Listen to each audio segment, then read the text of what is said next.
housekeeping matter?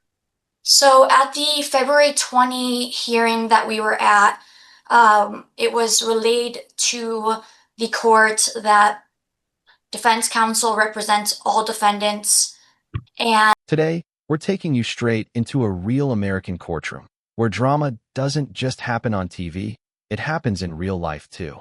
These are actual cases from Michigan's 14A District Court, Judge Simpson's courtroom, where in a single day you get evictions, emotions, student lawyers, and completely unexpected moments all happening back to back. So let's step inside. captions seem to state that they only represent the trust, the Heaton Trust, and the tenant. So if that's the case, I'm going to need to default the Ellen Trust, but I just want to confirm.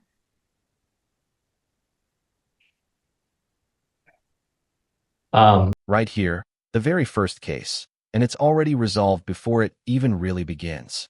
Miss Ballard agrees on the spot that she'll vacate by 12:15. What's being presented here is a COD, a consent order for dismissal, meaning both parties worked it out before the judge even had to step in. Judge Simpson is clearly relieved, and his joke about being glad no animal was involved tells you everything you need to know about what this courtroom has probably seen before. Motion filing deadlines as well. That will likely be a part of the motion that's filed at that time. I don't know if that's a housekeeping matter or not. I mean, if you believe that they're not representing them and you want to file a motion for a default, I think you need to file your motion. Right here is where things get interesting. University of Michigan Law School student attorneys are appearing under Court Rule 8.120, essentially practicing law under supervision for the very first time. But here's the problem. They never received the key documents from the plaintiff's side. And Judge Simpson doesn't hold back? I don't know how you do 90% of the legal work on something you don't even know about. The courtroom laughs, the judge grants a 1-week adjournment, and the student lawyers get their first real lesson. Documentation matters before everything else. And it was clear of any conflicts for the May 5th deadline, or for the May 5th trial date. Within that following week, I was able to meet with my clients, explain to them what the next steps were, and that there was a trial that had been set.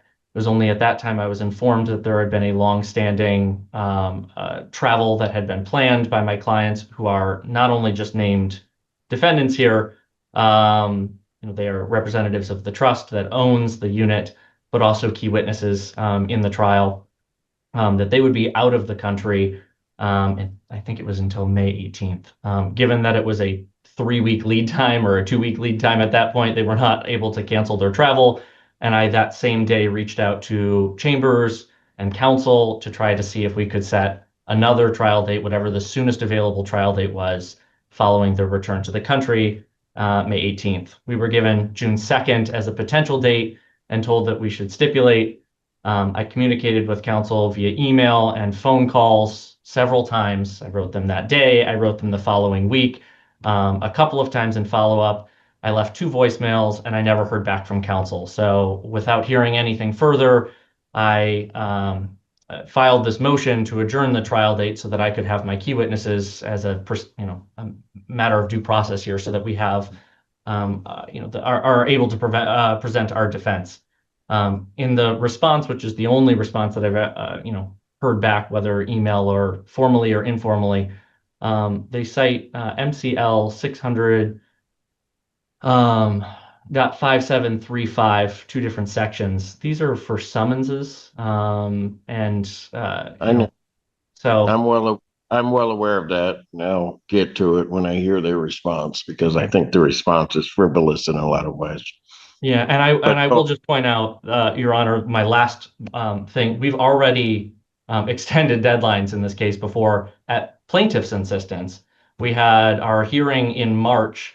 That was scheduled. Plaintiff reached out and asked for a stipulation to move that date, which again is far beyond 10 days from the filing of the complaint. We did stipulate to that and moved it to the April 10th date to cooperate with counsel. Now we're being told that it's not a matter of discretion and that there's no power to move beyond based on this good cause. So that is all I have, Your Honor. Our request is that we move the trial date to June 2nd. or if counsel or plaintiffs are unavailable on June 2nd, we're happy to find another date that works where everyone is present. Response. Your Honor, MCL 600.5735 sets the dates that the summary proceeding must occur after the issuance of the summons. How long have you been doing summary proceedings? Because what's the date of that statute?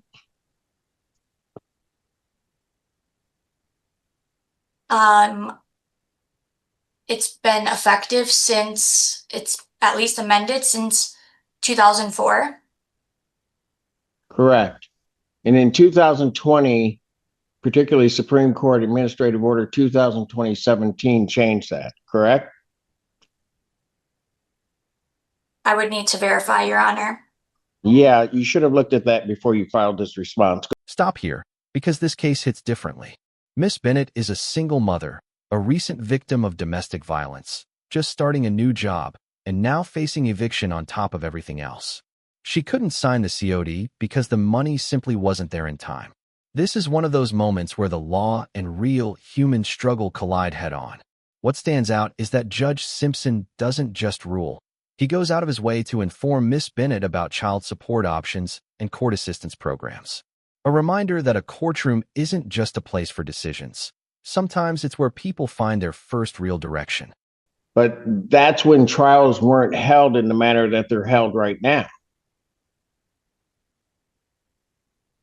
And so I don't think that you necessarily, if you want to try to explain what all of this that's in here, then you might want to do so, because I consider many of the arguments that you make here absolutely frivolous and not taking into account the statutory and court rule changes that have occurred regarding summary proceedings.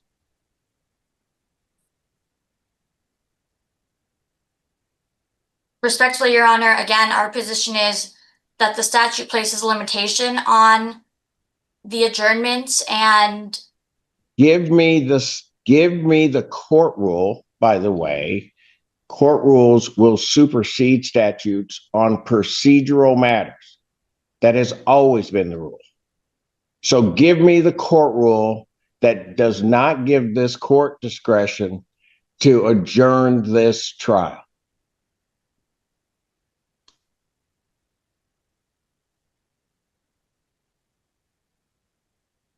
I mean, Your Honor, under MCR 2.001, the court rule yields to the statute. On procedural matters? The language in 2.001 specifically states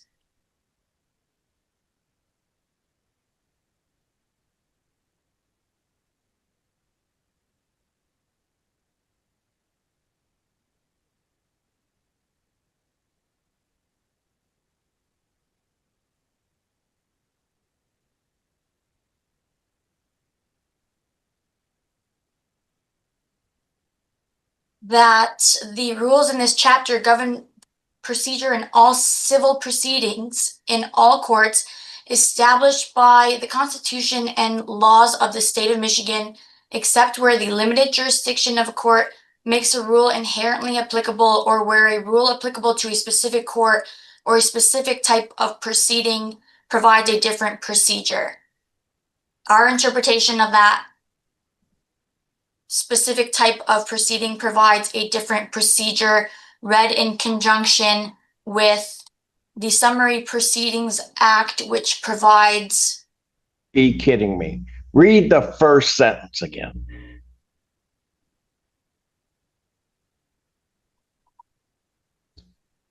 The rules in this chapter govern proceedings in all civil proceedings in all courts established by the Constitution and laws of the state of Michigan.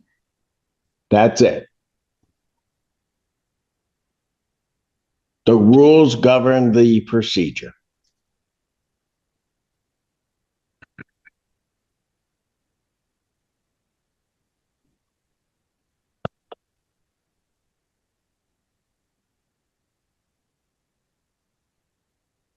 So why didn't you, and And also, the rules do require where somebody reaches out to the opposing side that there is to be some type of either concurrent or not concurrent in a motion that's filed or a request.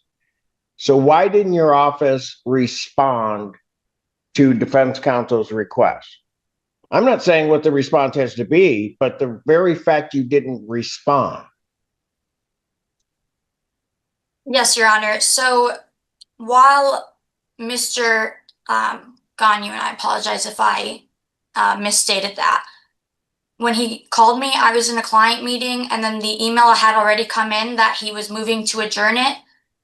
And so I didn't have the time to give him a call back and explicitly state that we weren't going to proceed with concurring, but my understanding or my position was a non-response is the same as not. No, it is not. That cannot be your response.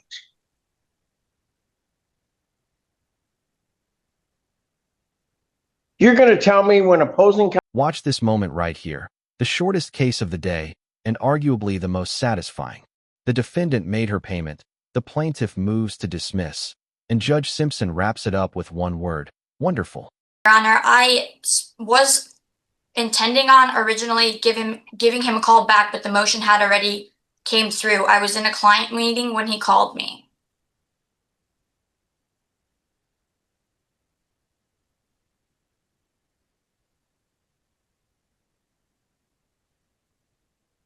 Your Honor, You're saying there wasn't a time between his original contact with you and the filing of the motion that you had no way of reaching back out via email otherwise to him? Is that what you're representing to this court? Be careful on your answer.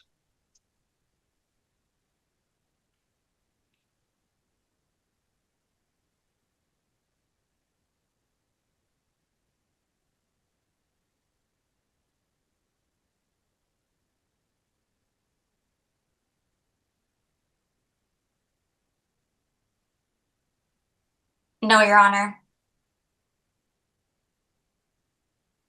That's not what you're saying to this court, because I really hope you're not. No, Your Honor.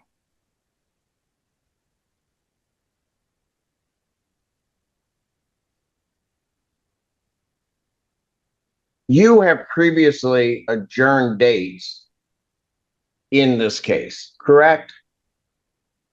Correct, Your Honor. And you sought the concurrence of defense counsel to adjourn those dates, correct? Correct, Your Honor. Then explain to me why you would not show the same courtesy. Your Honor, we have shown the same courtesy. They also asked for 2 specific adjournments.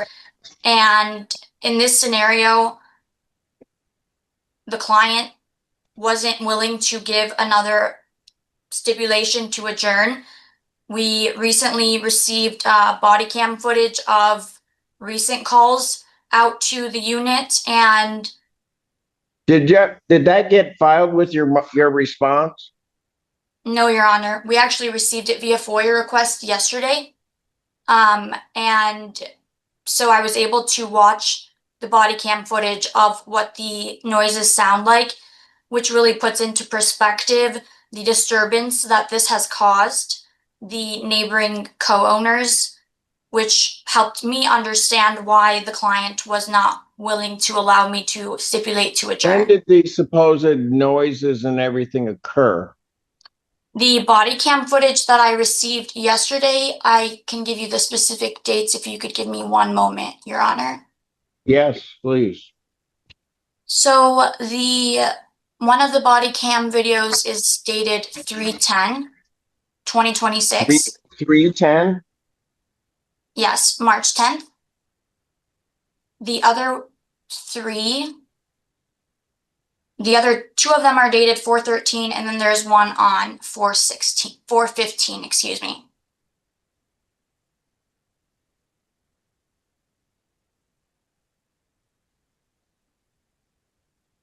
Daniel, you know anything about those? I don't. I am happy to look into them, but I have not seen any of the body cam footage. I just Or- received them yesterday, Your Honor. Back to your motion. Did you even I mean, I'm going to ignore your section 3 regarding the court rules and general discretion not overriding Summary Proceedings Act because I quite. And right here we end on the lightest note of the day. Judge Simpson calls the right name, but mispronounces it, and Kaylee Andrews does not let it slide. You called me out my name. The whole courtroom loosens up for a moment, and then comes the good news. Substantial payments have been made. The plaintiff moves to dismiss, and the case is done. Judge Simpson sends her off with a have a blessed weekend. And honestly, after a day like this in court, everybody deserves one. They don't override particular statutes, and that's just wrong. I can't. It's just blatantly, and obviously doesn't make any sense to me. If there are issues, certainly, that regarding the defendant's conduct that you become aware of between the time of a trial date and the time of the setting of that trial date, much like every time, and obviously you don't know how this court works. If you filed a request for an emergency hearing on it, this court would do everything to accommodate that. So if there are issues that are involved between the time of the trial date and that, court will address it. But in that regard, we don't practice law here in Washtenaw County by sandbagging. So if you've got evidence of something that is going on, you present that to opposing counsel, see if the resolution can be worked out. If it can't be worked out, you contact my office, you file a motion, much like what happened here. This court will accommodate it within its schedule and get you in to address whatever the issue is. We don't practice this way here, certainly not in this court. I am going to, for the time being, ignore this very poorly researched response. Quite frankly, I think what's in there and it's sanctionable. And I'm going to decline at this time to do that. I will take my request, because it's not going to be defense counsel's request. The request for sanction, I'm going to take that under advisement. So you need to understand, counsel, that doesn't mean that I will not. But I'm not going to at this point. I will also not award to defense counsel attorney fees and costs in this case, but I am going to adjourn the trial date. And I'm going to make it very clear, counsel, so that if you want a written order to that effect, then I'll give you a written order. I don't think it requires a written order. That if there is a circumstance where I find that opposing counsel is not responding, then That was one real day inside an American courtroom. Student lawyers learning on their feet, single mothers fighting to stay afloat, a single flawed notice threatening to derail an entire case, and a judge who treats every person in front of him like a human being. The law isn't just in textbooks. It lives in moments exactly like these. If you found this video valuable, hit like, share it, and follow the channel for more real courtroom cases just like this one.